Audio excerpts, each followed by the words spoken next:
Oh, hello again. It's me, Admiral Ellis. I know I'm not on camera this time, but I've kind of figured out more of how I want to do this.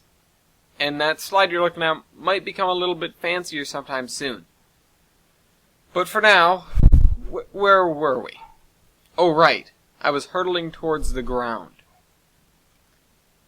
9:56 a.m. local time, Monday, April 14th, 2194. Approaching surface of P4282. By some trick of the mind, despite how much trouble we were undoubtedly in, I had no sense of self-preservation when the anti-gravity failed. In fact, the most notable thought to cross my mind was one of frustration. It worked last week, I griped. Why won't it work today? Reaching to the middle of the above console, I shut the anti-grav power, hoping it just needed to cool down. My second-guessing co-pilot didn't miss a beat. Why'd you shut that off? Because it's not working. Then how are we going to land? Landing comes later, but I know how we're going to slow down.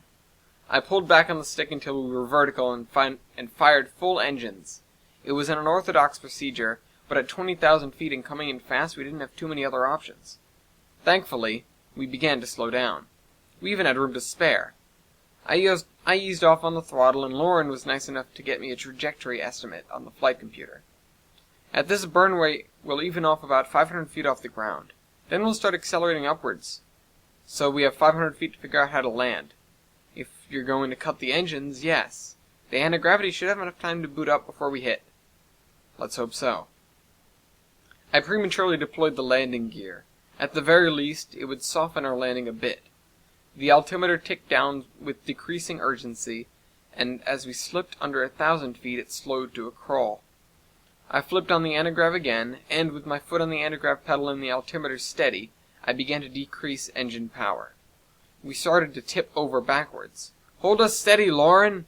I'm trying! Here goes nothing! I cut the engine to zero, pushed it on the yoke, and slammed on the anti-gravity plus pedal. To my delight and surprise, we slid into a horizontal position and held it. Whew, Lauren said. All right, we survived. Now where's our beacon? It should be... The orange dot reappeared on the left side of the windshield as she tapped at her console. Directly south of our position. All right, heading set. I pushed the throttle once again and we leapt forwards into the desert sky, climbing a tall set of dunes. As we crested the top, I caught a glimpse of our ultimate destination.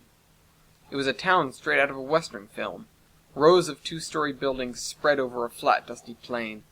Even from this distance I could see the wide main street bustling with people. At first, they continued their daily business, but as we got closer, more stopped and stared. The bat out of hell soared over rooftops and streets, nearing the center of town. As we passed over the last building before the main road, the town hall, men and women on the street below began clearing a space for us. I pulled the throttle into reverse, and the exhaust from the engines began spitting forth from vents in the front of the nacelles. We slowed, and with my foot on the anti-gravity minus pedal, we descended to the dirt. The roar of the reactors petered out as I cut the radon supply. Lacking the heat needed to fuse, the reactors began to cool, the excess heat spiraling from the engine vents. I left my chair as everything powered down, clicking open the cockpit doors. The scientists rose and followed as I proceeded through the cargo bay, collecting their equipment from where we had stashed it. When everyone was prepared, Lauren pulled the thick release lever, and the ramp unsealed with a resounding hiss. The heavy-duty electric motors lowered the extending walkway to the ground. The bright early morning sunshine blasted into the cabin, accompanied by a rush of hot desert air. The Stargate was now in plain view at the end of the road. Lauren motioned for her team to follow her as she stepped from the rear of the ship, marching purposefully down the wide street. The bemused civilians stood on porches and alleyways and stared from windows as the white-clad procession moved towards the gate.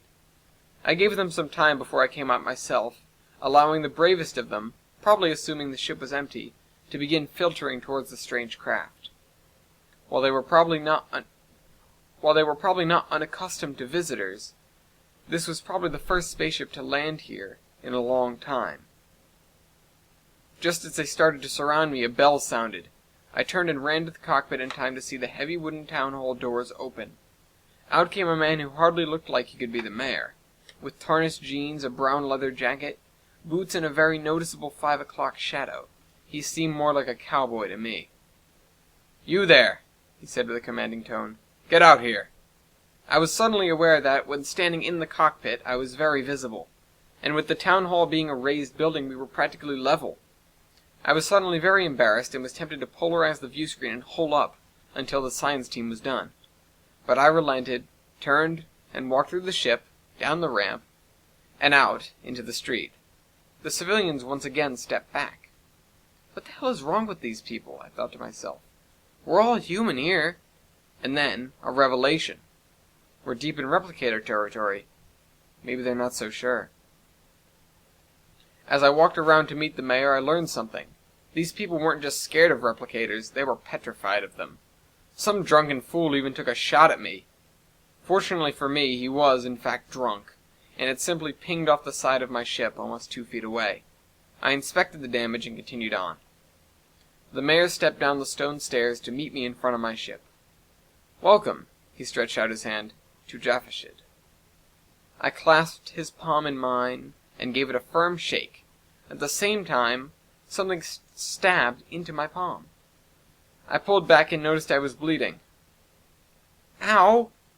"Blood is good," he said matter-of-factly. "It means you're not one of them."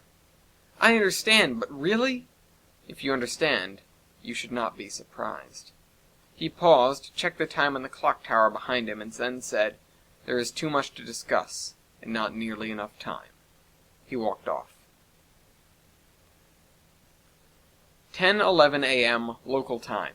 Monday, April 14th, 2194, Township of Jaffashid. "Wait, excuse me, hold on!" I called, following him into the crowd that was returning to the streets. "Everyone load the carriages, we're returning in moments," he shouted. People began carrying all sorts of things to the edge of town, and loading them into horse-drawn buggies.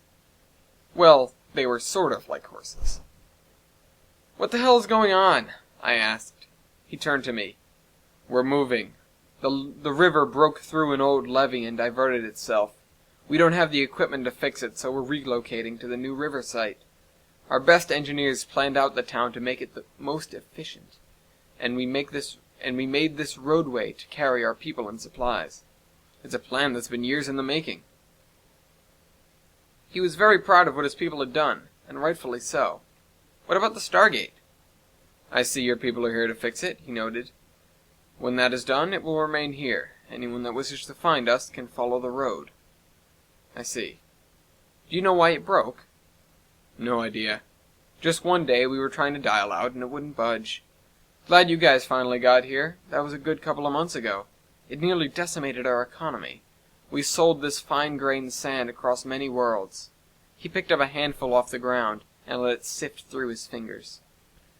"It makes the clearest glass you've ever seen, without any sort of purification." "Impressive." One of the buggies, now packed with things, set off westward. It was followed closely by 2 others. A messenger came running up. "Mayor Silmet, your coach is ready." "Good," he said, then waved him off, turning back to me. He seemed more open now.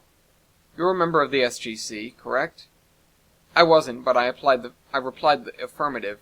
We were here doing their job. "You know what? I think it's important that you see something. Come with me, if you please." He walked off towards his carriage and I followed. To my surprise, instead of boarding the stagecoach, he climbed onto it and grabbed the reins. "Do you not have any sort of chauffeur?" I asked him as I climbed up the side. "I'm not that kind of man," he replied. "I control my own animals." "Understandable." He slapped the reins and the carriage lurched, bumping us over rocks and sand. The 2 horse-like creatures started at a trot and then broke into a gallop. I was thankful that the Jaffashians had the foresight to include springs as shock absorbers. We followed the stone-paved road off into the desert. We sat in silence for several minutes as the desert scenery flew by. Enormous mesas of red rock stood in the distance. Cacti and shrubs dotted the sandy wasteland. Far ahead, it looked like the road led abruptly to a forest. "Are those trees?" "Ah, yes." He noticed my wonderment. The blackwood trees are incredibly fast-growing desert trees. We planted hundreds when we first found this site. Many of them took root quickly and shot up immediately. And you use these to make your buildings? Of course not. The blackwood's wood is extremely, how would you say, crumbly when unsaturated. A building built of it would fall apart in days. Then how did you build your new town? We have 2 logging camps to the north that float heavy logs down the river. It is a near indefinite supply of heavy timber. Nice. You guys really have everything set. I suppose we have to. It's kind of a tradition here, building everything from nothing.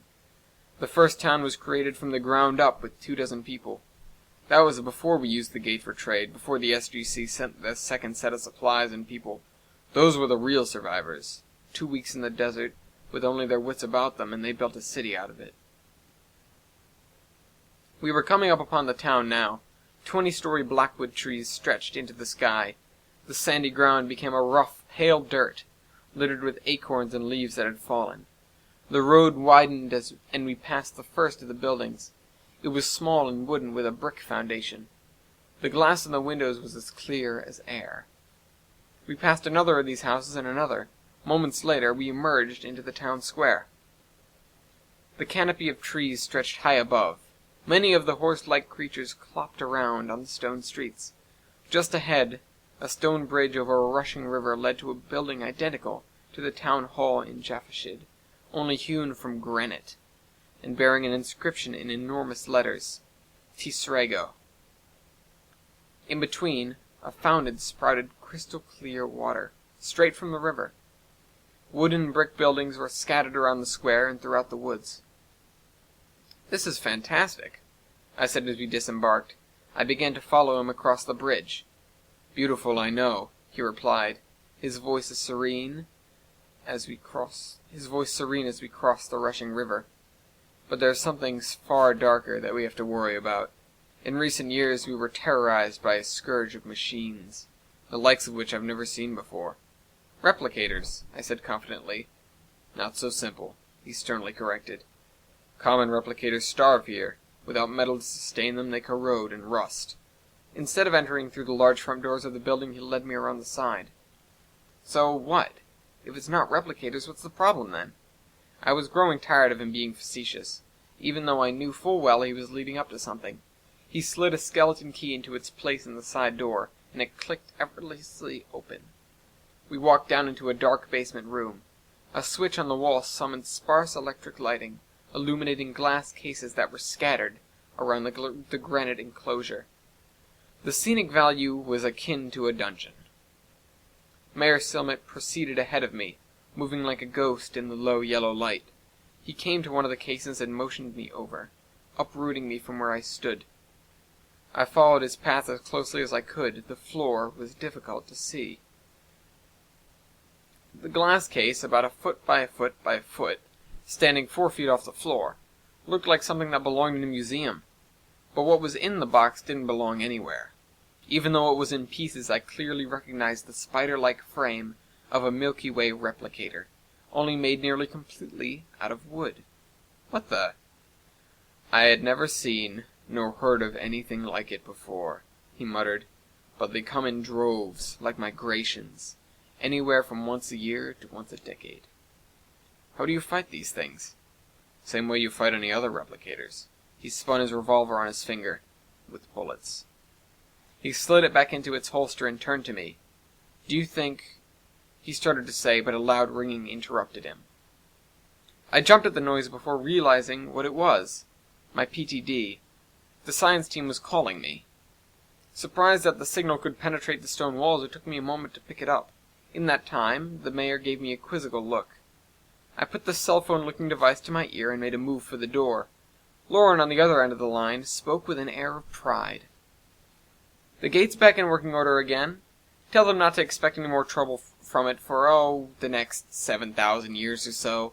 I mean, this here sticker on the DHD says warranty is good for at least another 5 millennia, and we all know gates survive longer than that."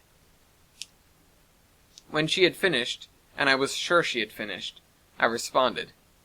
"Good job, I'll let them know the good news. What was wrong with it?" It was locked up and jammed. In both senses, actually. The gate itself was full of sand, and the DHD was all... well, it was bogged down. Like a computer virus had gotten into it. Makes me wonder if it was... I smiled. The team had worked their wonders again. Head back into the battle to hell and write up your assessment. I'll be on my way there soon enough. All right, I'll be waiting... Her voice trailed off, then came back, scared and confused. What the hell are... Replicators! Go, I shouted. Get into the ship and shut the hatch. She yelled something to her team. We're going, she said to me. It's just... Ellis, they're made out of... The signal cut out. The replicators were jamming it. There was no way I could get back in time, and even Lauren couldn't fly the battle to hell by herself. But maybe it could. I dialed up the Admiral. Hello, your friendly neighborhood time ship USS Admiral, on-duty AI speaking, Cortana answered. And then, concentrating fire on the larger vessel, go to maximum impulse. We need our orbit to... Cortana? What the hell is going on up there? Replicator ships, 3 of them, dropped out of hyperspace 2 minutes ago. We got the first shot off, but we're being flanked. One of them slingshotted around the moon, and now they're coming up. Evasive maneuvers! I need an AI in the battle to hell. ASAP. Can you manage this? Yes, sir. It'll be on its way as soon as we can get back within decent range. Get an orbit burn to bring us... Whoa, Karis, watch the debris. The line went silent. Mayor Simic noticed my worried expression. What's the matter? He asked. There are replicators in Jaffashid. And in orbit, I muttered. We're under attack. Orbit? This is more than a migration, he began with a start. I'll sound the alarm. He ran up the stairs and out of the basement, turning back only to say, Come on! I followed him out into the mid-morning air where people were already preparing. I noted that the blackwood trees made an ideal defense against wooden replicators. As they take the easiest food source, they would eat them first. Then they would dry out and crumble. I assumed this was no coincidence. The Jaffashians knew their stuff. And the replicators, being mindless machines, didn't know much. Disturbingly enough, it seemed that this was a coordinated attack. Something the replicators didn't tend to do well. That's what was really worrying me about the situation at hand.